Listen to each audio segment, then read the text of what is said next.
Wayanad DCC treasurer NM വിജയന്റെ ആത്മഹത്യയിൽ IC Balakrishnan MLAയുടെയും DCC പ്രസിഡന്റ് ND അപ്പച്ചന്റെയും അറസ്റ്റ് തടഞ്ഞു കോടതി.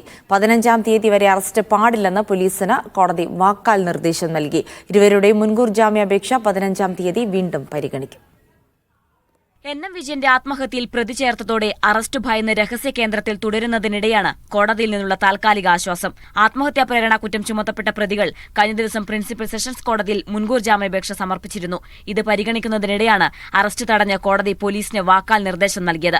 MLA IC ബാലകൃഷ്ണന് പുറമെ DCC പ്രസിഡന്റ് ND അപ്പച്ചൻ, കോൺഗ്രസ് പുറത്താക്കിയ KK ഗോപിനാഥൻ, മരിച്ചുപോയ PV ബാലചന്ദ്രൻ എന്നിവരാണ് പ്രതികൾ. KK ഗോപിനാഥൻ ഹൈക്കോടതിയെയാണ് മുൻകൂർ ജാമ്യത്തിന് സമീപിച്ചിരിക്കുന്നത്. NM വിജയന്റെ കത്തിന്റെ വെളിച്ചത്തിലാണ് പോലീസ് കേസെടുത്തതെങ്കിലും കത്ത് NM വിജയന്റേതാണെന്ന് ഉറപ്പിക്കാൻ പോലീസിനായിട്ടില്ല. കയ്യക്ഷര പരിശോധനയടക്കം ശാസ്ത്രീയ പരിശോധനയിൽ ഇത് തെളിയിക്കപ്പെടും മുൻപ് നേതാക്കളെ പ്രതി ചേർത്തത് രാഷ്ട്രീയ പ്രേരിതമാണെന്നാണ് കോൺഗ്രസ് നിലപാട്. MLA അടക്കമുള്ളവരുടെ അറസ്റ്റ് മുൻകൂട്ടി കണ്ട കോൺഗ്രസ് നേതൃത്വം അറസ്റ്റ് ഒഴിവാക്കാൻ മുൻകൂർ ജാമ്യാപേക്ഷ പരിഗണിക്കുന്നതുവരെ മാറി നിൽക്കാൻ നേതാക്കൾക്ക് നിർദ്ദേശം നൽകിയിരുന്നു. മീഡിയ 1 വയനാട്.